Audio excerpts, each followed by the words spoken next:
Okay friends, now let us go to the next section, and that is section 3613. Now what does section 3613 deal with? It talks of interest on loan. Now interest on loan is allowed as a deduction only if the loan is used for the purpose of the business. That means where the loan is used for the purpose of the business, section 3613 comes into play. However, if the loan is used for some other purpose which is not related to the business, then this section will not allow you a deduction in the chapter of PGBP. Take for example, I have taken a loan to invest in the business, correct? Maybe for fixed assets, maybe for general purpose, then section 3613 comes into play. But if I have taken a loan to purchase a house property, personal house property, can the deduction be claimed here? The answer is no. Then where will it be claimed?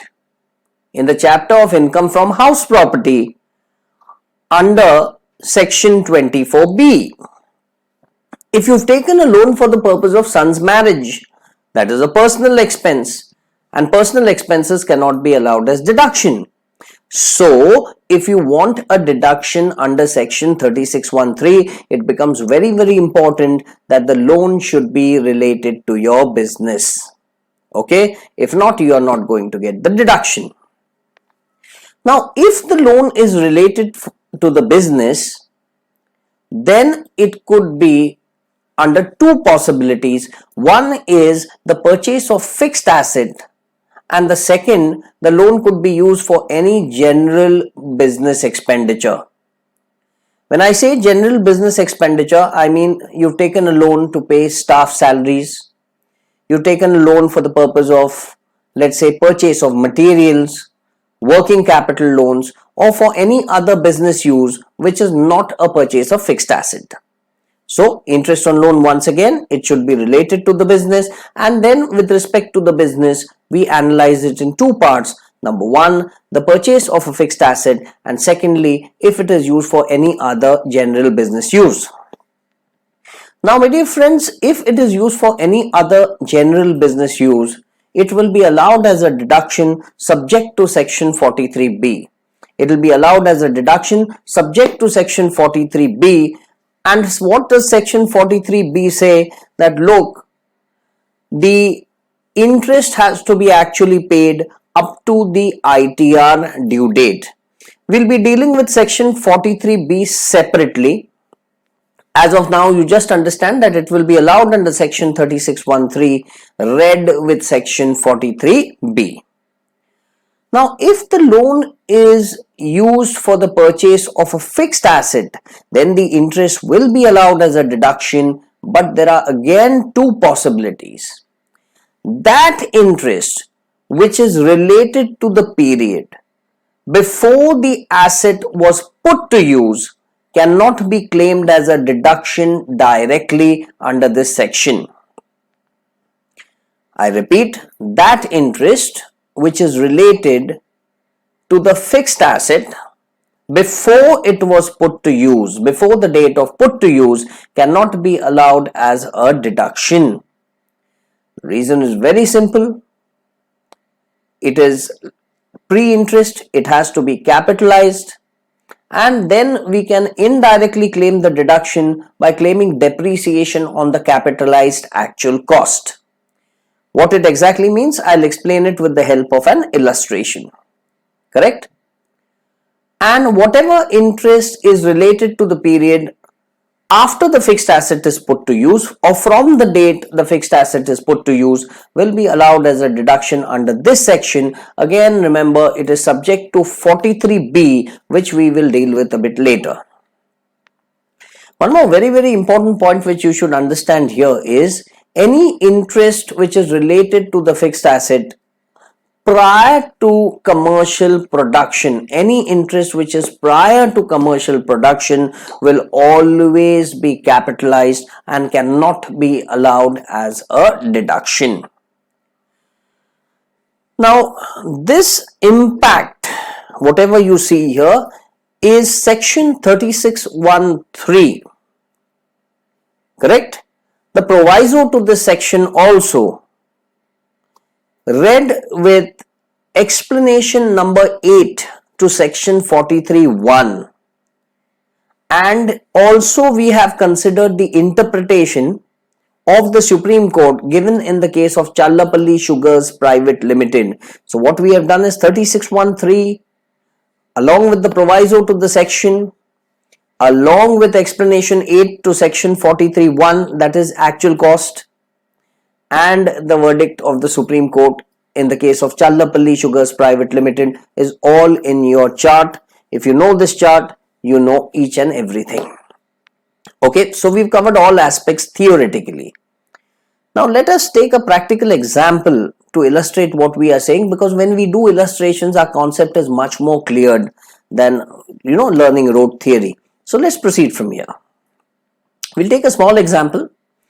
Mr. A has purchased on 1/4 of the PY, first day of the PY, Mr. A purchased a machine. The word is very clear. He purchased a machine by taking a loan of 1 lakh rupees at the rate of 12% per annum. However, from 1st April, remember, the machine was not put to use. The machine was put to use on 1st of October of the year, and you are asked to discuss the tax implications under the Income Tax Act. Now, we are not restricting ourselves only to section 36(1)(3), but there could be various implications which we have to jointly consider here. What I'll do at the start is I'll just put a timeline across where my year starts on the first day of the PY and ends on 31st of March. On 1st April, the person purchased the fixed asset, Mr. A purchased the fixed asset, and remember, on 1st of October, he put the fixed asset to use. The machinery was put to use on 1st of October of the year. Now, the total interest expenditure for the year, the total interest expenditure in relation to the asset for the year, for the entire year, would be 1 lakh into 12%, which is 12,000 rupees. So 12,000 is the interest that spans across the entire year. For the purpose of understanding the various tax implications, we've got to allocate the interest between the prior to put to use and the later period. So in this year, we can safely say that 6,000 rupees, we are apportioning it, 6,000 rupees, that is for the first 6 months, was prior to the put to use date, and 6,000 rupees was related to the after put to use date. So the 12,000 interest we've allocated in 6,000 prior and 6,000 later. Now, the 6,000 in green, which is the prior interest, that cannot be allowed as deduction because it is related to the period prior to which the asset was put to use. And as I explained, we will be capitalizing the interest and claiming the deduction indirectly via depreciation route. I'll explain how we do that in a jiffy. Okay. Now, my dear friends, let's go to the interest which you see in purple. That is the interest related to the period after the asset was put to use, and this is the interest which you can claim as a deduction under section 36(1)(3). Okay. Now let us go to the working of the deductions which we are going to claim. Remember, the asset was purchased for 1 lakh at the start of the year, and as per section 43(1), the explanation 8 says that look, the interest prior to the put to use we have to capitalize. So I am adding it to the cost of the asset, and my total cost, the actual cost of the asset for the purpose of claiming depreciation is 1,06,000. The asset is put to use for more than 180 days. Remember, 1st October the asset has been put to use. So it has been put to use for more than 180 days, and therefore the normal depreciation, entire 15% will be allowed. Correct? So 1,06,000 into 15%, if you calculate, you will get 15,900 as the normal depreciation under section 32(1)(2). Okay. Now the big question here is, do we get some additional depreciation also? Let's read the question very carefully. Mr. A purchased a machine. This is an indicator that Mr. A is a manufacturer. The word machine is different from plant and machinery. Plant and machinery could even include a motor car. It could even include books. But when you say machine, that is very, very clear, unambiguous, that Mr. A is a manufacturer. A machine is used for manufacturing. And since Mr. A is a manufacturer, he is entitled to additional depreciation under section 32(1)(2)(a), clause 2a, 32(1)(2)(a, at the rate of 20% of the actual cost. So that will come to 21,200. And the total depreciation under section 32 of the Act is 37,100, the sum of the normal and the additional depreciation. This 37,100 will be allowed as a deduction from the profits of the business, and this way, by capitalizing the interest, we have indirectly claimed the deduction. We could not directly claim it under 36(1)(3). So what we did is, via section 32, we used the depreciation route to claim the deduction. Okay. The rest is very, very simple. The interest prior to the put to use we've done. Whatever interest is related to the later period, that is directly deducted from the profits of the business. And so 6,000 will be allowed as a deduction. I hope this is clear. Now here, I've got a question for you, and I'm making a slight modification in all this by adding a sub question here, and the sub question is, what if commercial production started on 1/1 of the PY? 1st January of the PY, we started commercial production, and if this is another condition put in or another part of the question, would my deductions which I just calculated, would they change? Let's look into it. First of all, what do you mean by commercial production? Remember, commercial production means the first time, the first instance, when your product, commercial production means the first instance when your product is ready to be launched in the open market for sale to customers. This is commercial production. So when I say commercial production has started, I mean my product is ready and now I'll be selling it to customers. We have added in our theory that, look, any interest prior to commercial production should be capitalized, because it's only logical that if you are not generated revenue, your revenue generation stream has not started, then everything prior to that is pre. And we know that pre has to be capitalized. So any interest prior to commercial production is always capitalized, because we do not prepare the tax revenue statement until revenue is generated, and revenue is generated for the first time on 1st of January of the PY. So prior to this 1st of January, whatever interest is incurred will have to be capitalized and it cannot be claimed as deduction. So let's see how it goes.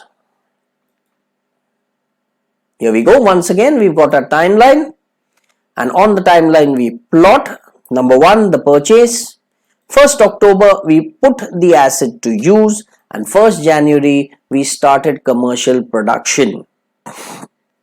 Once again, the total interest for the entire year is 12,000 rupees, and we have to apportion it in the respective periods. So prior to put to use, 6,000. This is simple. From the date of put to use up to the date of commercial production, prior to the date of commercial production is another 3,000. And then we have the last 3,000, which is after the date of commercial production. Okay. Now, the first 6,000 in green, you don't have any problem with it because it is prior to put to use. So this will not be allowed as a deduction, and so we have to capitalize it as we have discussed some time ago.